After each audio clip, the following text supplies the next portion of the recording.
On September 26th, 2022, I uploaded a video in which I started my very first video series called Practice Makes Perfect. This series would involve me breaking down every single Devil May Cry game starting from Devil May Cry 1 all the way to 5, including the failed DMC reboot. Right out of the gate, I decided to compromise by leaving out 1 and 2 and the reboot starting directly at 3, and then I took a small break. So that's October of 2022 to, well, now. The reason for this series falling apart is not that important, and I honestly don't remember. But, better late than never. I will be going through Devil May Cry 4 and 5, judging them by their coherence of story and overall competence of gameplay. While this is not a general review, I will be criticizing the games heavily, citing their success and failures. This is the Sons of Sparta saga, a complete breakdown of Devil May Cry 4 and 5. Spoilers are a given. Let's rock.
Devil May Cry 4 is a game filled with many peaks and valleys of video game competence.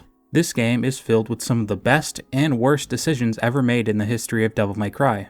For example, Mission 6, which is by far the worst mission in the entire series. Not only does this mission introduce one of the most drag enemy types in the game, it proceeds to give us the worst boss fight in the franchise, being the dreaded Agonus window. The competition for worst boss fight is filled with many examples from the universally disliked Devil May Cry 2, but there are many specific reasons why I would argue that this one is the lesser, which I will detail when we get to it. Inversely, Devil May Cry 4 possesses some of the best enemies within the franchise as well. Kratos is still a top-tier boss fight both in design and practice. The Angelo demons are fun to play against, sporting large hitboxes which are easy to jump cancel. The overall success and fun of a video game is mainly determined by its content, so let's see what DMC4 has to offer. Before exploring the inner machinations of enemy design, I wanted to first touch on level design. DMC4 is universally criticized for being an unfinished game, as missions 1 through 11 have you play as Nero through a series of areas. These areas are varied to be fair, but the issue lies within when controls switch to Dante halfway through. Missions 12 through 18 has Dante play once again through those same areas in reverse order. In an attempt to make the game feel unique through these repeated levels, Capcom threw in some curveballs that the player would have to navigate. Unfortunately, all of these additions make the game worse. 19 and 20 are finished with Nero. I won't be detailing every single room in the game, but rather I will reference every notable misstep the game makes along the way. The game can be divided into 4 main areas, those areas being Fortuna, the castle, the forest, and the headquarters. The game actually sports a very detailed mapping system in which you see full readouts of the areas. This map can be very useful for finding your way, although I don't recall ever using it on my first playthrough. You spend so little time in Fortuna, it really isn't a notable location. Here you can find things like grappling hook progression, some items hidden behind areas that you must use Nero's Devilbringer to grab, and the usual Devil May Cry tropes, such as the red orb crystals or the combat abjugators. These come in blue and red and can only be used by the color-specific character. Moving on to the castle, things get interesting. To progress, you need a series of key items. These items allow you to do things like access these jump pads and activate these gyro blades. The gyro blades are a fine idea on paper, but in practice they are difficult to control and time-consuming at best. So time-consuming they actually decided to improve the mechanics slightly in the Special Edition. Of all the things they could have added, while I appreciate the gyro blade change, I would have preferred a little bit more. Using these two key items, you find yourself in an underground lab and then the forest, which from a story perspective is crazy, but we'll get into that later. Within the underground lab, we see the worst example of level design in this entire game, which is a mini-game in itself. Of course, we are talking about the dice game. A big dice block is placed into the center of the room, and a tiny Nero is placed on a game board. By moving the dice block, the tiny Nero moves that number of spaces. Each of these spaces has a specific color tied to it. Red spawns in enemies, blue gives you orbs, yellow will transfer you to an adjacent yellow spot, purple spaces will make you fight a boss, white does nothing. This dice game sucks. Once you realize that the dice can be manipulated to land on what you want, it's just a waste of time. I am actually very thankful it isn't random, because randomness sucks. You cannot get better at it, you can't identify it before it happens, it's just random. Thankfully, the dice game is not random, and I do feel sorry for those who played this game and did not realize this. You can control which number the dice lands on by timing your attack when the dice shows that number. Moving on to the forest area, we have these disappearing platforms.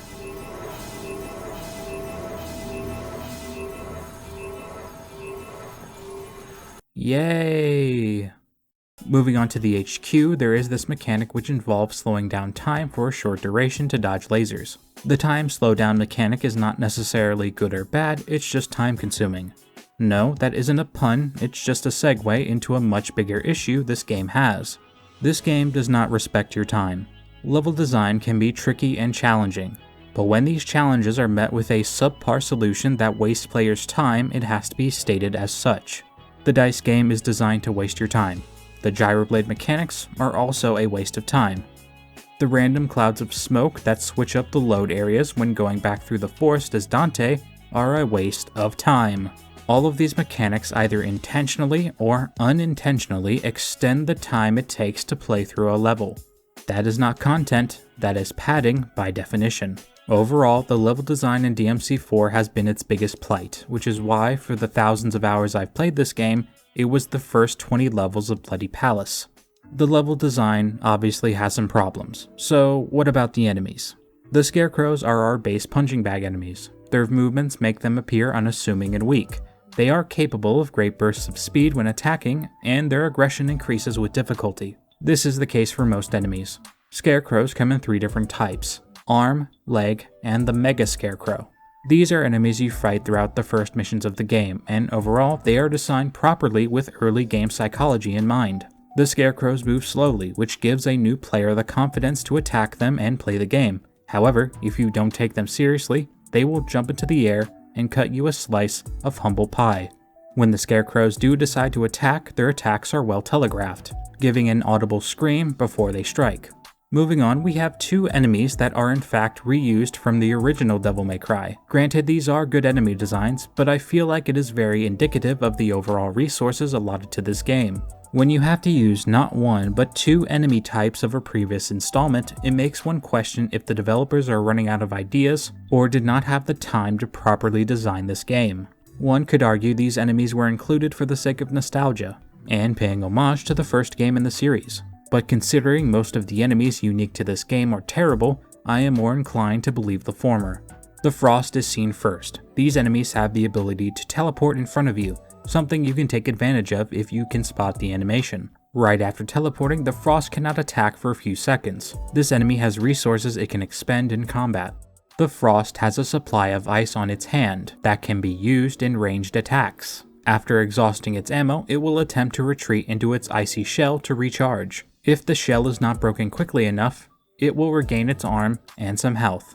These enemies can be catastrophic if fought in a group, so aggression is recommended, but attention is essential. The other reused enemy is the Assault, a lizard-like demon which can burrow into the ground. The overall tactic of the Assault is to put all of its energy into a swift attack. They have many ways of attacking you, but if you manage to dodge them, they will be left wide open for counter-assault. These enemies are some of the first to incorporate this effect, which I am calling armor. Many enemies incorporate it, especially on harder difficulties, but these enemies have it built into their design. When under attack, the assault will raise its arm shield, stopping it from taking damage. Using heavy attacks like a charged Gilgamesh or Nero's charge shot will break the shield faster.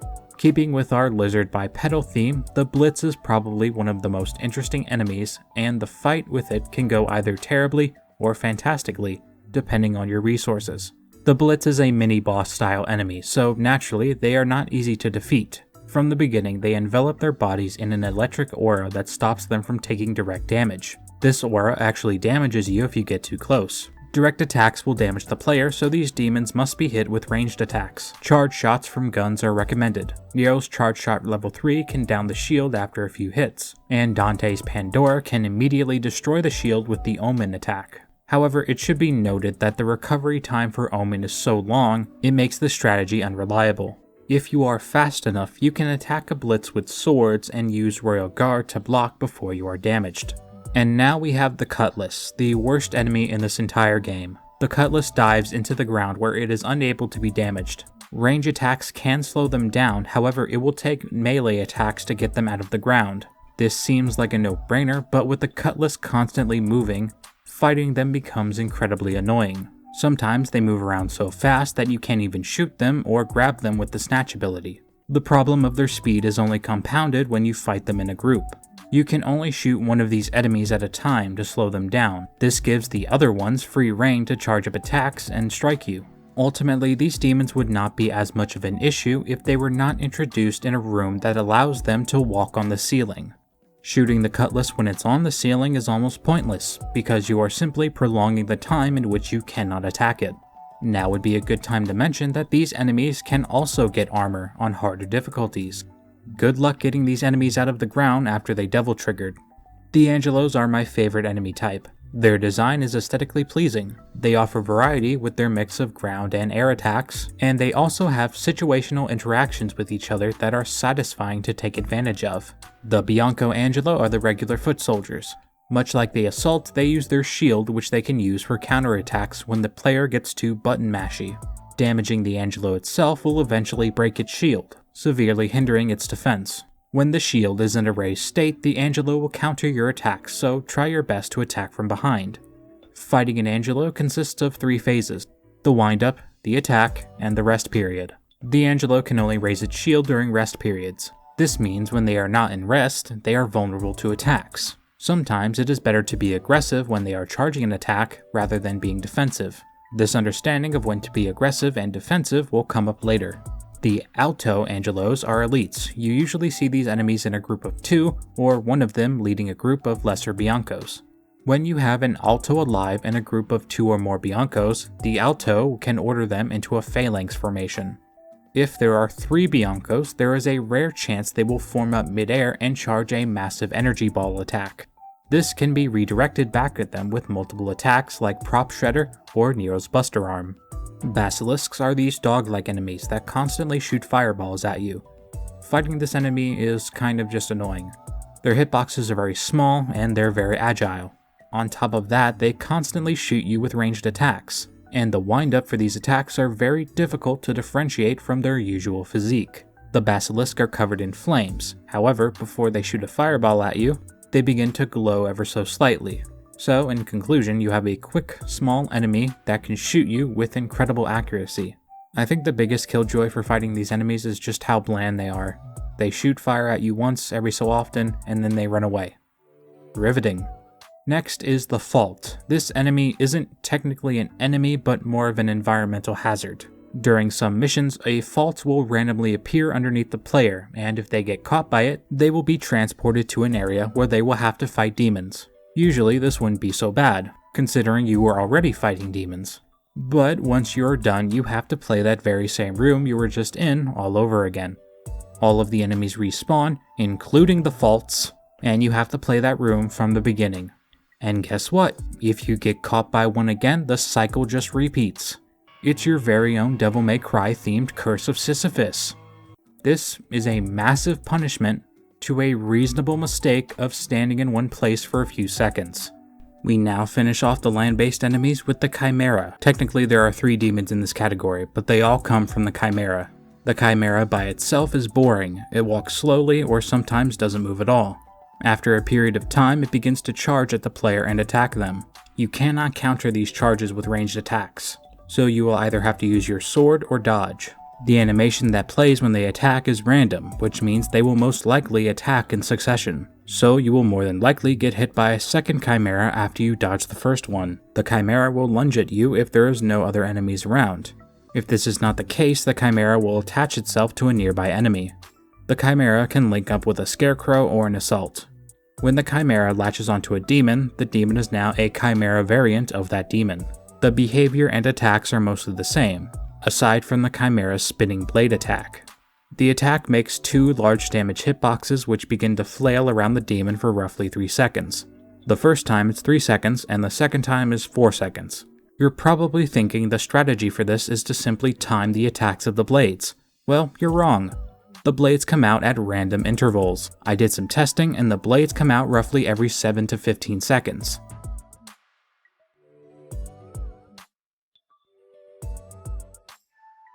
The amount of time in between is different each time. You cannot plan around it.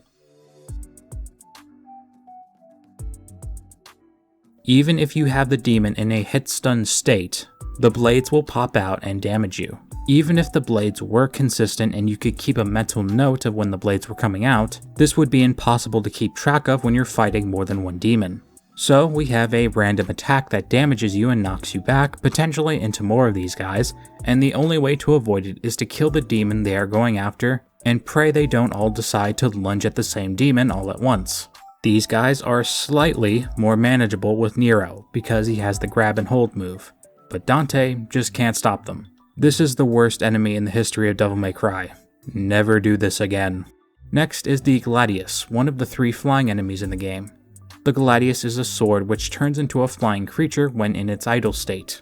It then clenches up and takes the form of a sword before it attacks you. This state has a charge up or glowing phase. These enemies are only really an issue if you're fighting a bunch of them. You can easily chase these guys down with Trickster level 3 moves and Coyote A. If you're Nero, you can use your grab and hold move for some protection while you chase them down. Finally, there is the Faust and the Mephisto. The Mephisto is the weaker version. This enemy can phase through walls and move outside the combat area. You have to damage them by using guns to destroy their cloak, then you can damage their physical form. The Faust cloak has more health than the Mephisto. After you break this cloak, you have roughly 10 seconds before they revert back into their ghost form. This happens no matter what. They could be stunned or midair, it does not matter. This can be very annoying for the player because they are being punished for not adhering to an arbitrary timer that the enemy has. That is every lesser demon in DMC4, some good, some bad, and it also has some of the worst enemies in the series. Out of the 17 demon variations, only 10 of those are fun to fight, and 2 out of those 10 are reused enemies. The rest are annoying, random, or needlessly punishing. Moving on to our bosses, we have the worst and best boss fights in DMC history. The containment room is absolutely the worst. However, if we're talking about the best, I believe some bosses in DMC5 could give Kratos a run for his money. You have no idea how thankful I am for Devil May Cry 5's existence. The first boss is Dante. You fight him twice throughout the game. Dante as a boss fight is fundamentally flawed. Dante's boss fight uses the exact same animations that you use when you play as him. On paper, this is an interesting idea. In practice, we have a boss that can charge at you without even a millisecond of warning. When he switches to Royal Guard, he is almost guaranteed to Royal Release you for a massive amount of damage. And on top of all of that, he can dodge or counter your attacks without fail. And if you so much as get hit by one of his sword swings, he will be giving you a full combo's worth of damage, unless you have double trigger. The only way to deal damage to him is to catch him in between his attack animations. Even if you manage to do this, Dante has a pre-baked in reset. Dante's abilities don't even really have a pattern to them. He can use any style, any gun, any sword whenever he wants. Unless you're fighting him for the first time, that is. This level of uncertainty makes the entire fight an uphill battle. Don't even bother attacking Dante unless you have DT gauge. This fight is so unfair it had me feeling sorry for the demons. Moving on to Vergil, he is an exceptional fight. His design is fantastic and his fight is well balanced. Vergil has several attacks, a sweeping move, a charge, and a move that shoots out fire pillars. The sweeping move is easily avoidable by attacking him while airborne or from behind. The charge attack follows a straight line, so as long as you dodge at the right moment, he will not hit you. However, the fire pillars are a different story. Whenever he slams his fist into the ground, several pillars of fire appear underneath you and deal damage if they hit you. He can do this move whether you are on the ground or in midair. If he does this move while you are attacking him in midair, you are almost guaranteed to get hit every single time. The counter for this is to simply always stay in motion when you are airborne. Periodically, Vergil will let out a massive roar that damages the area around him. If you are standing approximately 10 feet near him, you will be damaged. If you fail to create this distance from him in the 3 seconds he gives you, you will be stunned and take damage anyway. The most reliable ways to avoid this attack are to use Trickster, or if you are playing as Nero, use a charge shot and continue attacking and allow the inertia to carry you away. Damaging Vergil enough without getting hit will knock him into a down state. This state is clearly represented by the fire disappearing from his body. Here, you will have roughly 8 seconds to grapple him to do more damage. All in all, this is a good fight, and it would be perfect if the flame pillars were just a little bit more fair. Now we have Dagon and Baal, two brothers who Dante and Nero fight respectively. They are the exact same boss. I honestly have no idea why they did this. The boss fight for these demons are exactly the same with no variation. The only difference is one is red and one is blue. The toads have 2 states, a Rusalka state and the toad state where they jump out at you. In the Rusalka state, 2 feminine apparitions attack you. If they pull back before attacking and slowly approach you, you will be frozen solid, and the toad will launch out at you for guaranteed damage. If you don't get frozen, the toad will still jump out, but you will be able to dodge it. If you damage the Rusalkas enough, they will fall to the ground and they will enter a down state. If you are playing as Nero, you can grab them and pull the toad out and force the next stage. Dante cannot do this. Now we get to the containment room. This boss fight is unpleasant all the way through. Several Gladius enemies spawn all around the room. You have to damage your boss with your own attacks or use your Buster Arm to throw a Gladius at the window. But not too close or you'll miss it. The amount of Gladius enemies that spawn are insane. Every so often the room will become electrified and damage you. Luckily, if you stand on the battery in the center of the room, you will not take damage. Oh wait, no, it actually doesn't matter, because if the floor doesn't damage you, one of the Gladius enemies will. Because like I said, several of them can attack you at once. The Gladius demons do not care that the floor is currently electrified. Just shoot them, you may say. Considering you can only shoot one demon at a time, eventually one of them will get you. It's especially fun when you get damaged by both the enemy and the mechanics you're trying to avoid. This fight is awful. It has one mechanic, and that mechanic is insanely annoying to deal with because the enemies within this room can just attack you all at once. The echidna is a dragon snake thing that contains a humanoid figure inside its head. I will say the demon designs in Devil May Cry 4 are very interesting. The art department should be commended for these designs, they look magnificent.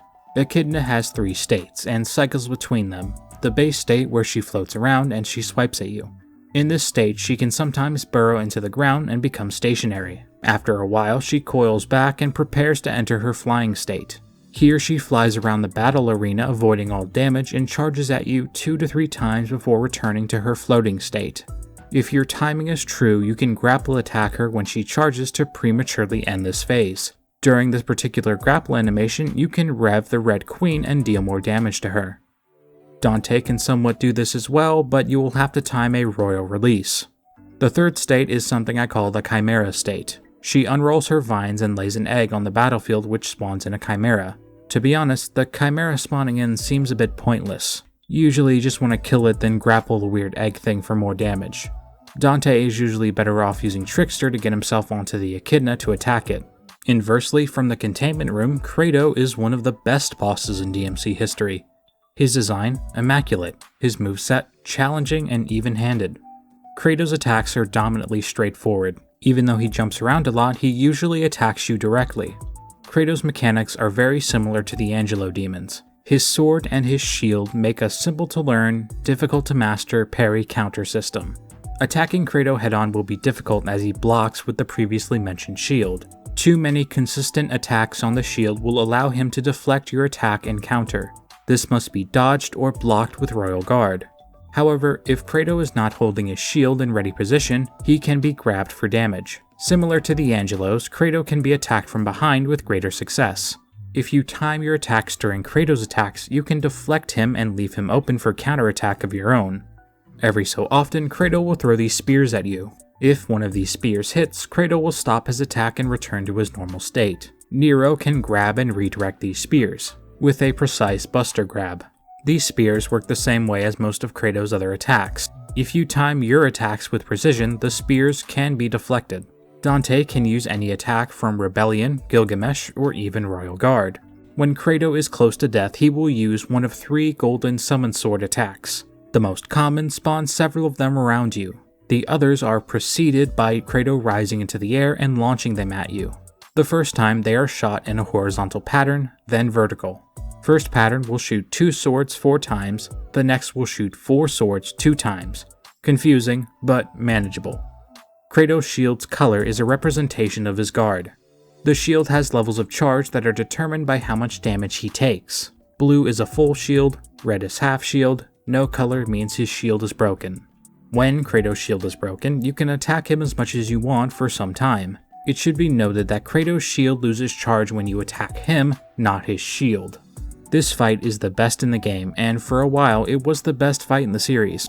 The greatest accomplishment of this fight is its level of fairness. This fight will punish those who attack mindlessly, and simultaneously reward those who make an effort to apply their skills to this challenge before them. Kratos can deflect and counter your attacks, but you can respond in kind. This fight leverages fairness and maintains its challenge. Manifesting such a perfect level of difficulty, you could die to him several times and not get upset because you understand why. Either you attacked too much and you were countered, stood in one place for too long, or you failed to counter the attack because of improper timing. Every mistake in the fight falls directly onto you and is something that can be improved. I truly wish they made the Dante fight more like this.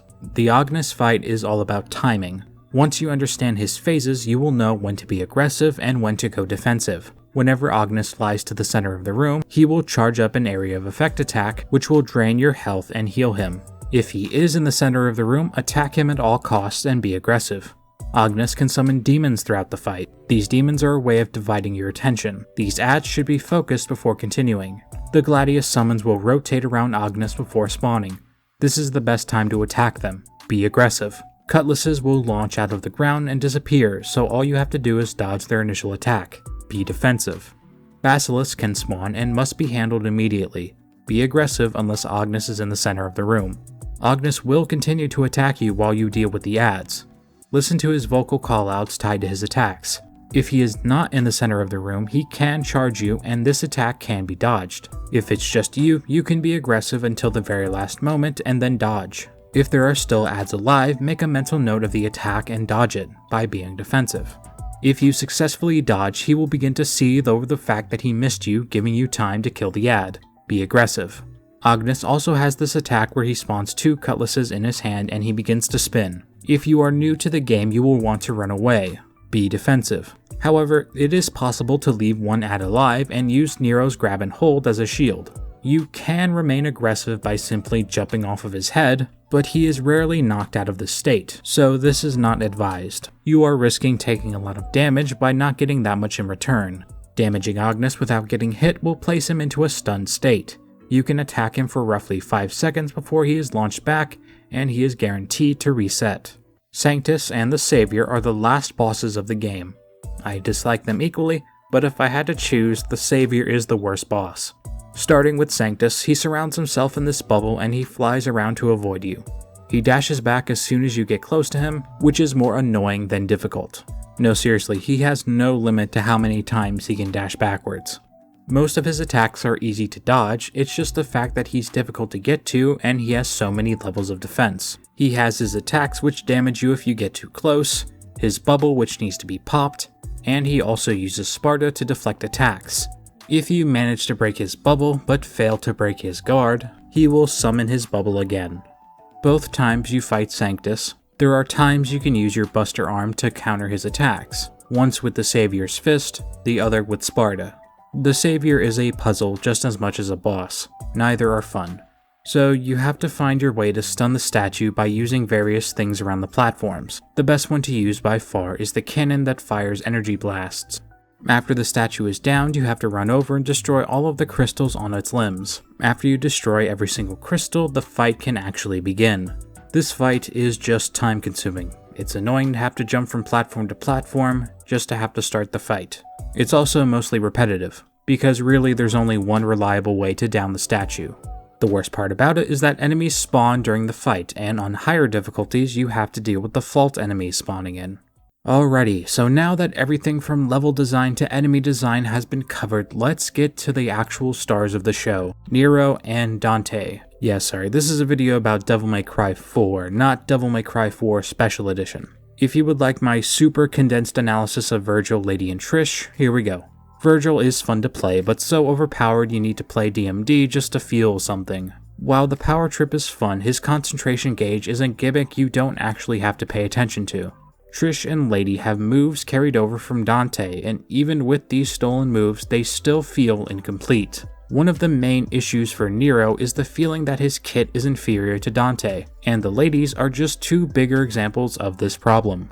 While playing as the ladies of DMC is a fun change of pace, it would have made more sense to complete Nero's moveset instead. Speaking of Nero, let's talk about the boy. Nero is your typical rushdown character. He is almost 100% offensive. Nero has several attacks that allow him to keep the pressure on the enemies. You have the typical DMC utility like launchers, aerial raves, gap closers, enemy step, etc. Nero is, however, limited to a single devil arm, the Red Queen. This motorcycle sword can be revved with the left trigger. Slower and longer presses of the trigger charge it faster. If you time your trigger presses along with an attack, you will immediately gain one charge, and with slightly more precision, the timing will charge all three at once. Each charge on the Red Queen prior to attack will increase damage and extend the range of the attack. For example, this is High Roller, and this is EX3 High Roller. Nero's gun of choice is the Blue Rose, a double-barreled revolver which shoots incredibly quickly. Single shots of the Rose can be used to hit stun enemies, prolonging their time in the air, or it can be charged to deal knockback and more damage. Charge Shot Level 3 has a special effect which causes a secondary explosion roughly 5 seconds after the initial hit. Finally, we have Nero's Buster Arm, his signature ability and the center of his kit. Most if not all of Nero's combos will incorporate the Buster Arm. This is mostly because of how reliable it is. With one button press, you can remove sovereignty from enemies and deal a large amount of damage. After dealing enough damage to a boss, they will enter a down state, allowing you to grapple them for more damage. Like I said, Nero has mostly offensive abilities. The only defensive ability in his kit would be his grab and hold. Holding down the Buster button will have Nero grab and hold an enemy in the air, like it owes him lunch money. This demon acts as a shield from enemy attack, but it does not make you invincible. Something universally understood by the player base is that Nero's kit is fundamentally limited compared to Dante's. Dante has so much more choice and utility at his disposal. You find yourself at the 4th game in the series. Like most action games, the trope is to power down your player to not make them too powerful at the start of the game. So you either need a story reason or a gameplay reason as to why you are not as powerful as you were at the end of the previous release. The solution is Nero, and I should mention how controversial this decision initially was. I do not think placing him in the main character slot was the right decision. Giving new fans an easier way to pick up and play the game is fine. What I can't get over is the sheer level of priority Nero receives over Dante. Most of the game, you play as the guy who has less variety with his moveset. Make it make sense. Not even bringing into question why it's not the best idea to make the main character of the past 3 installments more of a prominent side character. This is Devil May Cry, and while Dante doesn't always have to be in the spotlight, my biggest issue with him is the fact that they make him super incompetent. But we'll get into story issues later. Not only was this decision off-putting, but from a logical standpoint it makes little sense. I would be more than happy with Nero taking the lead if the divide was even. It is not even, not even close. Dante has the largest moveset, so why would you give him only 7 missions to play in? And why would you fill these missions with some of the worst enemies and mechanics?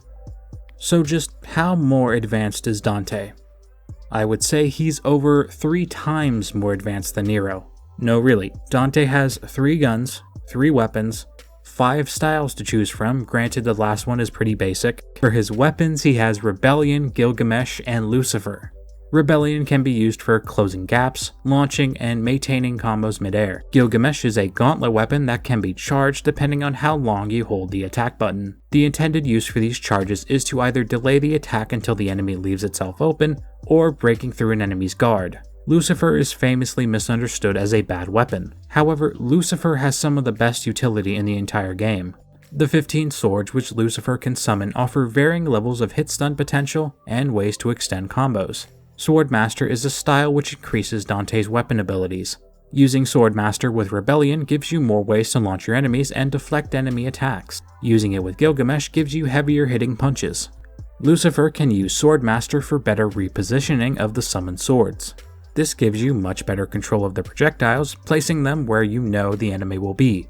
Dante has 3 guns. ENI, his twin pistols used for hit stun and breaking enemy cloaks. Coyote A, which does the same thing but gives you more knockback. And Pandora, the briefcase with many weapon transformations. Gunslinger allows Dante to use his guns to shoot more than one demon at a time. Coyote A can now be used to close gaps, and Pandora has several transformation abilities, from throwing an oversized Beyblade to a flying missile launcher.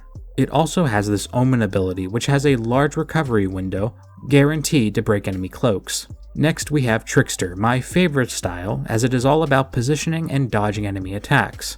This style can be used to instantly teleport to enemies, or dodge an attack mid-air. Trickster also gives you more jumps and sky stars. Royal Guard is purely defense. Holding the style button will allow Dante to block, but this is a finite resource. The Royal Guard meter builds with every successful block. Pressing block at the right time and in the direction of the attack will cause Dante to do a royal release. This uses up all of the meter and sends the damage back to the enemy. Next up we have Dark Slayer, which is really not Dark Slayer because you can't use it to teleport like Vergil can do in DMC3. Dark Slayer simply allows you to use Yamato, for air rapes or using judgment cuts. I honestly wish you can just turn the style off. You can use it to extend aerial combos, but for the most part it just gets in the way. And now we have Dante's Devil Trigger. This powered up state allows Dante to triple jump, it gives you more powerful stinger, and it also regenerates his health. DT also gives Dante an increased amount of aerial dodges, allowing for better positioning and making guard flying more easier. What is guard flying? Well, to explain what that is, I will first need to explain inertia. A body remains at rest or in motion at a constant speed in a straight line, except insofar as it is acted upon by another force. This is Newton's first law, the law of inertia. If you are moving in one direction, you will travel in that direction until another force is acted upon you. You can generate inertia with Dante in a lot of ways. Skystar, Full House, Enemy Step, you name it. Once you have this generated inertia, you can redirect yourself using Royal Guard or Air Hike, which I will remind you, you have 2 when in Devil Trigger. This allows you to remain in air and even dodge attacks. Also, it looks cool. Despite most of the bosses and enemies in the game being tuned for Nero, Dante still has more options for taking out demons. Just using guns as an example, if Nero needs to break a cloak on an enemy, he has his single shot and his charge shot. Dante, on the other hand, has Twosome Time, Honeycomb, Rainstorm, Gunstinger, Omen, and charge shots of his own. Some people don't actually believe that this game was tuned more for Nero than Dante. Not only is Dante in less of this game, only occupying 7 out of the 20 missions, he does not have the same functionality that Nero's Devilbringer has.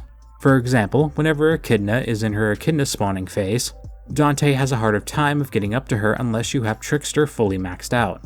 During the Baal boss fight, you can damage the Rusalkas just like Nero, but Dante doesn't have the functionality to bring the boss back into the arena like Nero does. Credo can be stunned and grappled for guaranteed damage, but if you are playing as Dante, most of your attacks will knock Credo back, making it harder for you to capitalize on the stun damage.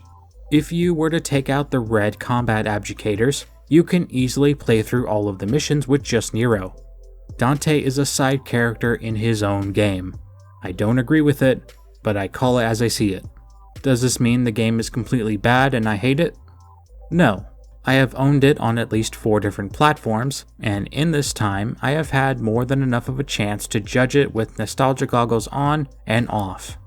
While I have spent an abnormal amount of time griping over a game I claim to love, I will now take the time to properly express why I put so much time and effort into it.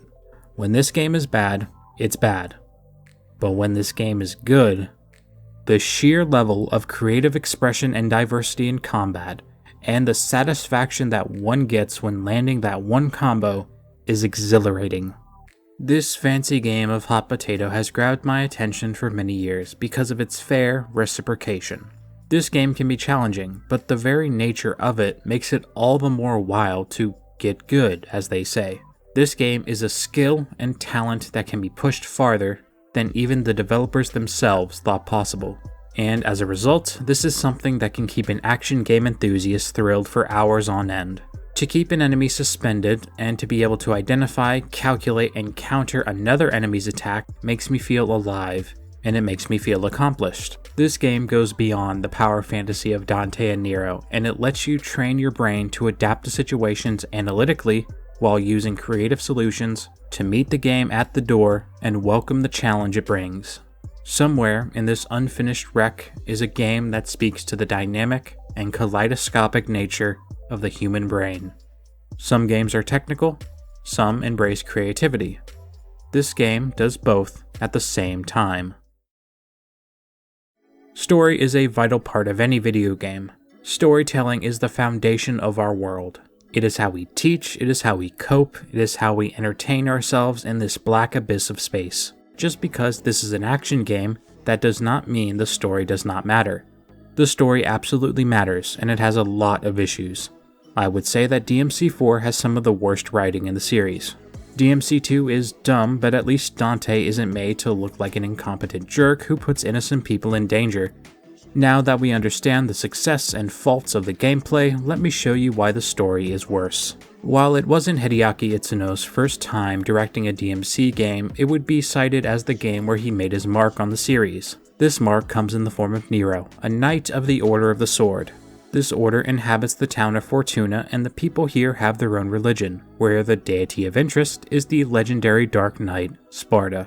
Sparta, the demon who fought back against the demon world and sealed the underworld 2,000 years ago, is now being worshipped. The casual observer could easily rationalize the Order of the Sword worshipping Sparta based on the merits of his actions. We know from hindsight that the Order's religion is just a ploy for Sanctus to gain Sparta's power and become godlike. The juxtaposition of a demon being worshipped as a god begins the overall theme of the game's story, that being the essential difference between what it means to be human and demon. Nero is a human who fears he is slowly becoming a demon, not realizing how he is one of the most humane characters in the story. Sanctus is a demon who desires to be a god, believing it would give him the notoriety and prestige that Sparta had for so many years. In chasing this goal, he becomes more demonic. We also have many side characters, which have their own spots on the demon-human spectrum. You'll notice I said side characters, which includes Dante. Dante, unfortunately, is a side character in this story. Even worse, Dante is a caricature in DMC4. While he is still the fun, pizza-eating mercenary we all know and love, unfortunately, all of the nuance he possessed in 3 is a fraction of its former self.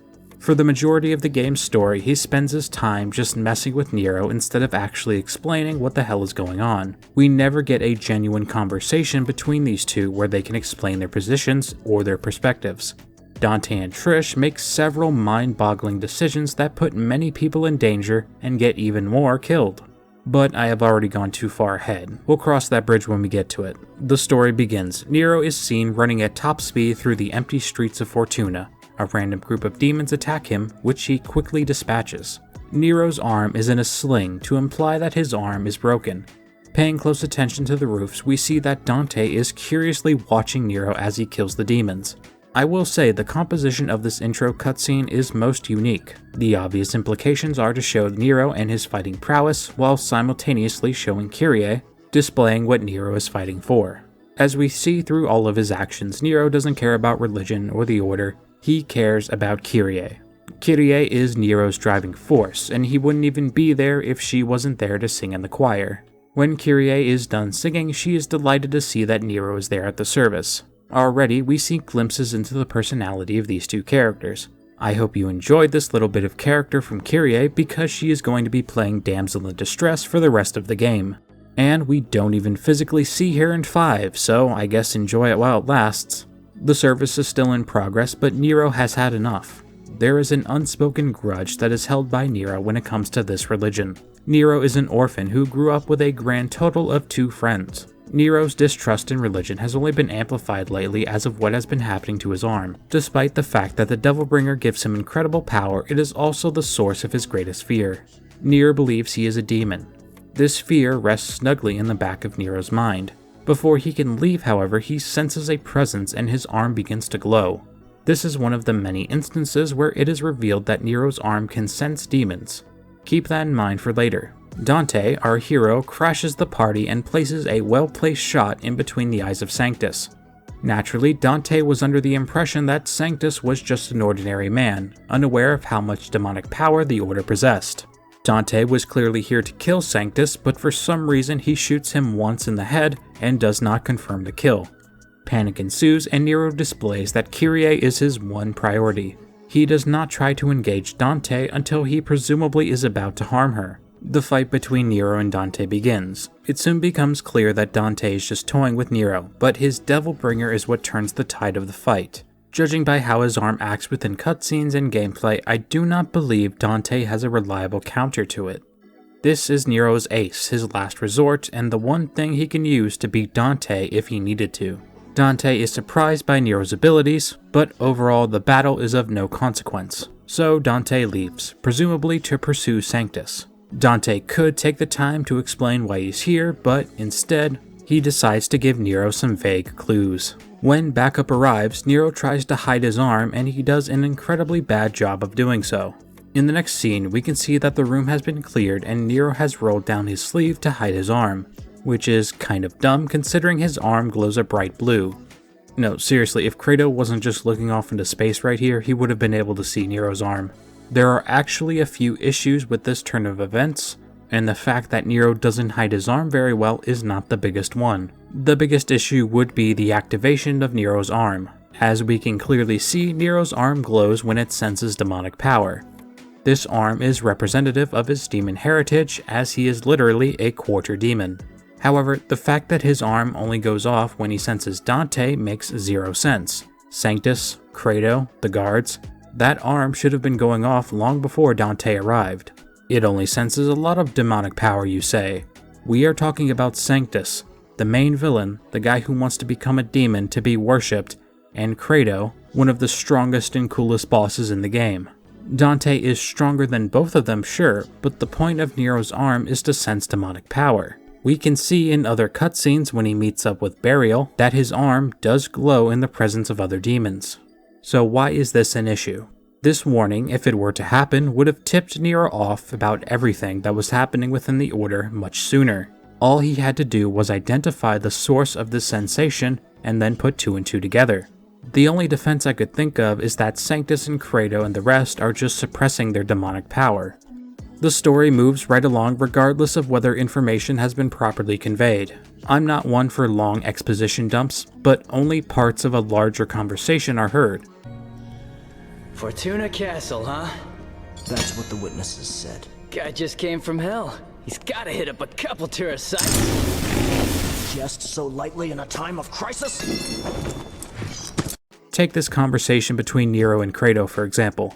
Nero is asking about a location the audience has never seen or heard of before. Nero then makes a joke about Dante making a stop at a tourist destination while revving his sword. This conversation did not convey any information that the player needed. Essentially, Dante has escaped the town and is on his way up to the castle. Nero's job is to now find and capture him so he can stand trial for killing Sanctus. Fortuna Castle is an old place of residence that I can only imagine belongs to Sanctus, and is made to represent his status in this world. The real issue lies within the conveying of this information. I was completely confused by the story on my first playthrough because of the strange dialogue choices. Proper motivation establishment is just as, if not more important for video game stories, because it is your job as the player to get the protagonist to their destination so they can proceed with the story. All that is conveyed with the dialogue we have is that something is going on at this place called Fortuna Castle, and Nero has to capture Dante. This would have been a good time for all of the characters to share a conversation with each other, and endear us to Kratos, so his sacrifice later in the game would have actually meant something. The dialogue is cut short as an attack begins that thrusts the plot into motion. They did not have to do this. Sure, they needed a reason to make sure Nero was by himself in these missions and clear the streets of civilians, but there are way better ways to do this. To this day, I have no idea what the exact relationship between Kratos and Nero was. I know that Kratos outranks Nero, but were they ever even friends? Did Kratos even like him? Why is Nero being sent to capture Dante instead of Kratos himself? Considering the secret lab is underneath the castle, I would imagine that Nero probably shouldn't be going alone, because it would be catastrophic if he were to discover it, like he ends up doing. More importantly, why not send an entire squad ahead of Nero to increase the odds of capturing Dante? I get that Nero is strong, but if Nero was strong enough to capture Dante, he would have done so right then and there. So why send him off all alone? Remember, Dante needs to be captured because he is supposed to become the core of the Savior. We had originally intended Dante to form the Savior's core. Perhaps it would have been wise to adhere to that choice. This all pales in comparison to the fact that we don't get to see Nero question Kratos about the soldiers. Nero clearly saw the soldiers had demonic power and were warped, so why do we not see Nero questioning Kratos about this? If I worked for an order that was dedicated to worshipping a demon and I started to see other members begin to look demonic, I would start to have some questions, especially considering that Nero hates demons. When Nero gets to the castle, he meets the person known as Gloria, probably the biggest waste of time in this entire game. No, seriously, Lucia had more story significance than Gloria did. Gloria is actually Trish, wearing blackface. That was a joke.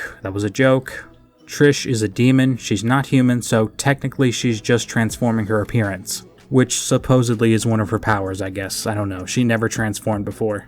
This reveal is pointless, and it's actually the cause of one of the biggest issues in the story. That issue being, why the hell does Trish just give the Devil Sword Sparta to the Order? That's what happens, by the way. The gang is going to investigate the Order to see why they're killing so many demons, and Trish decides to just let them have Sparta. She reliable. She once brought us the sword Sparta and hastened the completion of our Savior. She gave them Sparta to get close to Sanctus, you say? Number 1. Dante has several demonic artifacts, and Sparta is probably the strongest one. Also, this scheme they have going, the plan also in quotations, doesn't benefit them at all. Trish doesn't even use her Gloria persona to get close to Sanctus and get the sword back. Oh, it's you, Gloria. They handed the bad guys arguably the strongest devil arm in existence in exchange for maybe a little bit of internal information, and then she just blows her cover as soon as the bad guys are enacting her plan. If it was a lifesaver gig, then don't you think we deserve a little more? You call this sincerity? More? Was it not your fault that things escalated to the level that they did? Bringing Sparta into the spotlight? No, Trish, don't you shrug at me. A lot of innocent people died because of the actions of Sanctus. I know our protagonists are not the most benevolent and altruistic types, but what was the point of Gloria, aside from showing off her immaculate glutes, and giving the audience a moment of going, oh wow, this character was actually this character the whole time? Gloria is beautiful, but wow, she is a waste of time.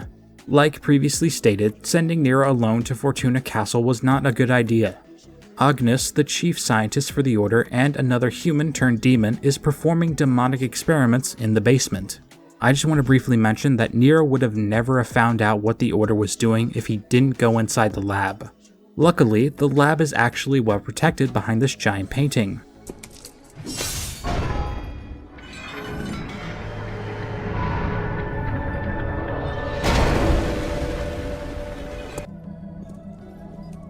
So, Nero's job here is to find Dante. For some reason, he decides to jump onto the chandelier and break it to bust up this massive painting of His Holiness. While this act of vandalism is on brand for Nero, I have no idea why he suddenly did this. Does he think he won't get in trouble for breaking the painting? The actual reason why he does this is because Nero needs to find the underground lab to continue the story. However, there is no in-universe explanation to why Nero does this. This is called a massive plot convenience. I don't care if it's a video game, storybook, or movie. If your characters just randomly find themselves in the exact place they need to be for the story to progress, that is called lazy writing. Also, I think you'll find the flavor text hilarious. If you walk over to the big painting and inspect it, it doesn't give you a clue, but rather it just says that it hangs in memoriam because Dante killed him. I know that this isn't the case, but the way that the flavor text is worded would imply that this massive painting was made and hung up after Sanctus was killed a few hours ago. Nero finds himself down in the lab and becomes captured by Agnes. At one point, somewhat recently, Kyrie was attacked and Nero was there to see her get hurt. Witnessing Kyrie get hurt, this triggered Nero's latent power, and from that day forth, Nero was given the Devilbringer. We do not know all of the details of events, so we are left to speculate. Even after the release of Devil May Cry 5, we still have questions about the existence of Nero's Devilbringer. Nero has inherited the power from Sparta's bloodline, and this arm is unique to him for some reason. Why Dante and Vergil don't have anything like the Devilbringer will most likely always be a mystery. The Devil Arm is such an advantage that he has over demons in general, that I can't help but wonder why Nero was the one to get it. Nevertheless, this arm and the power of Yamato allows him to escape and his Devil Trigger activates. At this stage, Nero's Devil Trigger is a lesser version compared to the brothers. Instead of transforming, he receives a ghost-like version of himself. Just in case people are not seasoned with the transformations of DMC, I'll briefly explain it. Nero, at this point in the story, has the lowest form of Devil Trigger called the Ghost Devil Trigger. This is only possible because Nero has not fully embraced his demonic power. The thematic representation of his demonic heritage literally haunting him like a ghost is actually pretty clever. Think of this form as like training wheels for Nero. The next level is the form that Dante achieves in DMC 3. His larger portion of demon blood is more likely the reason why he was able to skip the ghost stage. This level of Devil Trigger is usually determined by the Devil Arm the person in question is using. Using the Devil Arm as a boost, the person in question can tap into their demonic power. Naturally, that Devil Trigger form changes depending on what weapon you are using. The next is the independent Devil Trigger Dante uses in 4. He has become accustomed to going Devil Trigger to the point where he doesn't need a weapon anymore. The final is the form Dante achieves in Devil May Cry 5, which is called the Sin Devil Trigger. The way in which Dante and Vergil obtain this form are different, but both require a large amount of power and the fusion of human and demonic blood. When Nero leaves the castle, he remarks over the large forest in front of him. You would be forgiven for not noticing this, but both Dante and Nero reference the forest as strange, implying that the forest is not supposed to be there. Dante assumes that the forest is just a result of the Hellgate, and instead of elaborating, Dante leaves again. I honestly wonder at times if the story was meant to be played through several times to be completely understood. Both of our characters are saying things out loud, but neither of them are conversing with each other. Nero and Dante don't necessarily have a reason to talk to each other, but Nero absolutely has a reason to pursue Dante off of this cliff, which he does not do. At this stage, it is Nero's one and only job to find and capture Dante, but he doesn't even try. The only reason I can think of Nero not going after him is what Agnes told him. By all accounts, Sanctus should be dead, but Agnes speaks different. So, with the current turn of events, Nero needs answers. If he can't get them from Dante, then Credo is his next best choice. So he makes the choice to abandon his mission and meet up with Credo at headquarters. We now have a standoff between Nero and Credo, two soldiers of unequal rank ready to clash over their beliefs. Credo has been tasked with capturing Nero, and he will carry this mission out regardless of their relationship. Not sure what that relationship is, but whatever. Nero begins to push the issue of Dante. It is clear to both parties that Nero is suspicious of the Order's actions. Unfortunately, Credo is not in a chatting mood as he attacks Nero. After a well-timed dodge, a warning is issued. To his knowledge, Nero is stronger than Credo by a large metric. Any assault on Credo would emotionally affect Kyrie, so for now, Nero does not want to hurt Credo. However, Kratos is deeper into the dealings of the Order than Nero realized. The battle concludes and Nero is deemed the winner, much to Kratos' anguish. Unfortunately, Agnes arrives with Kyrie. He has brought Kyrie here on purpose to show her Nero's demonic power. At least that's what the plan was. Agnes claims that Nero is a demon in an attempt to put Kyrie against him. This is a somewhat decent plan, using Kyrie as leverage to stop Nero from attacking. However, the facade falls immediately. Agnes begins to hold Kyrie hostage and uses her as a bargaining chip to stop Nero. So what was the point of Agnes bringing Kyrie here? All he had to do was just say that he had her. He didn't have to actually bring her here. The first thing wrong with this is, why didn't Agnes just attack Nero while he was distracted? He could have beaten Nero right then and there and just took all the credit. Nero was absolutely stunned. All Agnes had to do was fly up behind him. Also, shout out to Nero for not explaining the situation. Wait, it's not what you think. So did he just bring Kyrie here to make Nero upset? Doesn't he realize that by bringing Kyrie here, he has made an enemy of Kratos? They're siblings, Agnes. Who cares if Sanctus thought Kratos was going to fail? Kratos isn't completely useless, he still has power left. Just because he can't beat Nero doesn't mean he wouldn't still be useful in some way. But now that you've brought his sister here and are using her as a hostage, of course he's gonna go against you later. All Agnes really had to do was goad Nero into following him. Then he could have just had a couple of Angelos carry Kratos away. You can lure Nero into a trap and you still have Kratos on your side. You know, for a scientist capable of harnessing demonic energy and making inanimate objects move, Agnes is pretty dumb. The next series of missions begins a cat and mouse game where Nero chases after Agnes, beats him, but Kyrie gets kidnapped again. Good job, Nero. From missions 10 through 12, there is a massive amount of information given, and in this turn of events lies the biggest issue with this story's plot. We saw a prelude to this with the critique of the Gloria subplot, but the main issue with that has now presented itself with the addition of the Order's plan. To sum this whole story up in one sentence, everyone here is an idiot. To validate that sentence, I will have to break this down into two parts.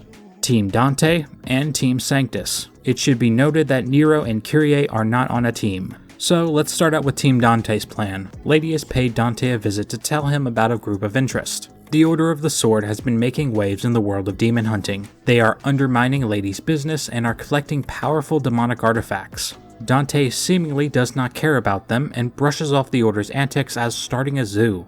This makes absolutely no sense because he has history with humans who use demonic power. Hello, Arkham. Like I previously mentioned, while Lady and Dante are talking, Trish makes the gung-ho decision to take one of Dante's most powerful weapons and makes her way to the Order of the Sword. She doesn't discuss a plan or even tell Dante what she's doing. All she does is take one of Dante's most prized possessions, the sword that belonged to his father, leaves him a vague note in lipstick, and then she leaves. Ignores him when he tries to stop her, by the way. Also, he kinda just gave up. Unless somehow Trish immediately jumped onto a bike and sped down the road, Dante could have easily got up, walked out the door and stopped her, but he just chooses not to. When Dante arrives, he finds a skilled devil hunter and a group of people worshipping his father. He also finds Gloria, supposedly, after Trish straight up gave them the devil sword Sparta. Also, the fact that Dante wouldn't be angry at Trish for doing this does not make any sense. During a seemingly peaceful religious service, Dante busts in and puts a bullet right into Sanctus's head. Why does Dante do this? There is no openly stated bounty on Sanctus's head, nor has Dante learned anything about the Order of the Sword. Supposedly, we are led to believe that Gloria has already infiltrated them and has given Dante all the information he needs. So, Dante now has made the decision to kill Sanctus because he knows that he is in charge. However, when Dante does this, he shoots Sanctus in the head once, but does not confirm the kill. He wastes time killing the guards and fighting with Nero, and he just lets the other guards run away with Sanctus's body. If Dante was trying to get to the bottom of things, he would have just captured and interrogated Sanctus before killing him. This is not represented at all in the story. But if I wanted to give the best faith argument I possibly could, let's just say that yes, Gloria gave them Sparta, stupid decision by the way. So now they trust her enough to tell her all of the information about the Order. She then tells Dante, Dante kills Sanctus, and then that's it, right? The plan's done. So why does Dante not make sure that Sanctus is dead? Why is he so non-proactive when it comes to anything in this game? Later, why does he just let Nero fight Sanctus by himself? Dante learns that Nero has reawakened Yamato because of Gloria. Also, it should be mentioned, the way that Gloria finds out that Yamato was reawakened is because that moron Agnes just barged in and yelled it at the top of his lungs. You knew it all along! That arrogant kid possesses demonic power! Is he not your subordinate? He resurrected Yamato! Honestly, Gloria didn't even need to be there at the table. She could have just been standing outside the room and she would have heard him. Dante tries to stop Nero and get the sword back, but Nero is a man on a mission. He does not care who stands in his way, he will get Kyrie back no matter what. For the third time, these characters meet, and they do not explain themselves at all. At this point in the story, it is very clear that Nero is against the Order, and judging by Dante's actions, Dante is also against the Order, yet they do not speak. Everything about this disagreement could have been fixed if Dante and Nero would just frickin' talk to each other. Dante wants the sword because it's dangerous in the hands of the Order. Nero just wants the sword to get Kyrie back, but I am sure that once she was safe, Nero would have just given the sword back willingly. So why don't either of them say that? Why don't they just work together to fight Sanctus? Dante just lets Nero have the sword anyway, after very little convincing. Dante's like, "Give me the sword." Nero says no, they fight. Nero loses, but he says he needs the sword really bad, so Dante just lets him have it. Nero inevitably loses to Sanctus, because of course he does, so now Sanctus literally has everything he needs, and Dante and Trish are doing nothing. Even when Kratos jumps in and tries to save Nero, they still do nothing. It's not like they're not there either. Dante catches Kratos' body before it hits the ground. Nero is absorbed into the Savior, and now Sanctus has Yamato and Sparta. So, in conclusion, Team Dante gave the bad guys one of the most powerful devil arms in history, and when there was a free agent trying to do their job for them, they just sat back and let Nero get defeated.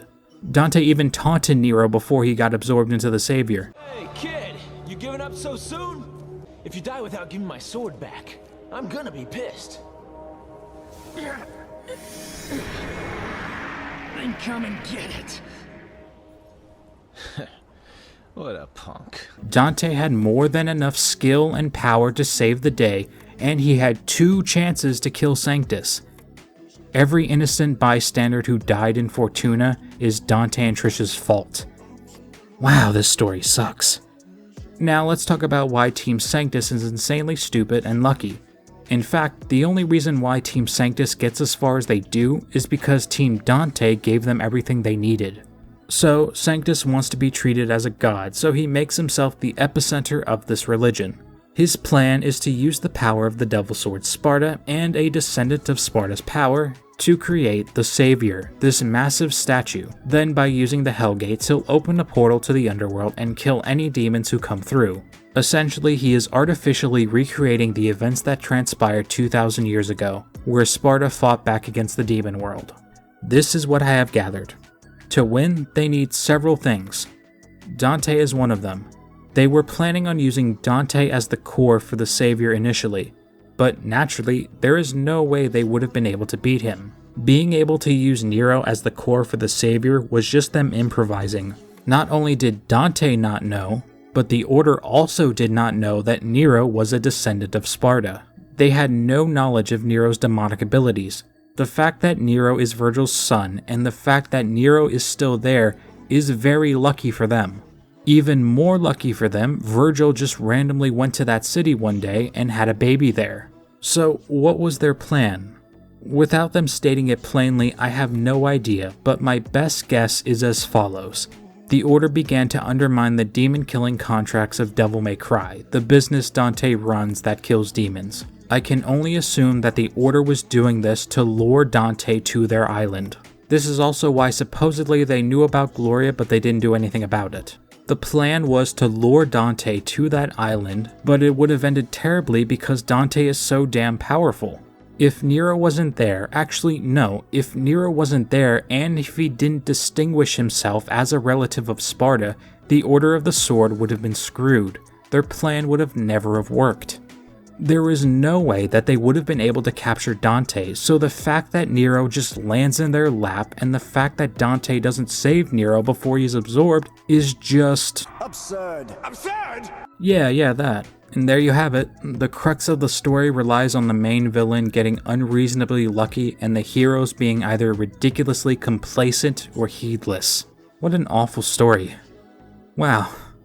I knew this wasn't the strongest story in the Devil May Cry series, but when I actually look at it in a critical lens, this is just... oh my god, this is probably the worst one. Nothing much happens afterwards. Kratos dies trying to save Nero and fails. Thanks for the help, Dante. Oh, look at that, you managed to catch him, thank you. There is this weird moment where Kratos begs Dante to help, and Dante begrudgingly accepts, even though it's absolutely in his best interest to help. Well, it was actually in his best interest to help before any of this happened, but whatever. This is Devil May Cry 4 Dante. This is after 1 and after 3. Dante should, number 1, care about the demonic portals opening, number 2, care about any malicious human groups using demonic power for their own benefit, and number 3, he should absolutely care about Nero, his potential relative. For all he knows, Nero could be dead in there, and they're just using his body as the core. This version of Dante is a caricature of his former self. Dante has never been an altruistic person, but he has always had the motivation to fight back against the demons. A group of crazy religious humans who want to become demons and open a gateway to the demon world should absolutely concern him. Dante should care about stopping the demons because he has always cared about stopping the demons. Even as far back as Devil May Cry 3, he cared about killing demons. I have no idea why they went this direction with Dante, and it surprises me to this day that people don't criticize this game's story more heavily. Maybe it's just because Dante still has all of his crazy mannerisms, but the thing is, Dante is more than just cracking jokes and eating pizza. He has nuance, he has emotion. Dante is an incredibly powerful character, and the way that you get drama from characters who are insanely powerful is you put them through emotional strife. No matter how powerful Dante is, he can't stop his emotions, and instead he acts like he just doesn't care. Dante eventually saves Nero. Well, actually no, he gives Nero the ability to save himself. I guess that counts. Nero goes on to beat Sanctus, and he finally saves Kyrie. This has been part 1 of the Sons of Sparta saga. In part 2, we'll be talking about everything related to Devil May Cry 5, which is thankfully a much better game. It's not until now that I'm done recording this that I kind of realized how much I went in on Devil May Cry 4. Truly, I do like this game, it's just that the bad parts are very bad. Will the gameplay in Devil May Cry 5 be exceptionally better and the levels actually fun to play? Will the story of Devil May Cry 5 explain and make up for all of the issues in 4? Yes and no, in that order. Thank you all so much for watching. Goodbye.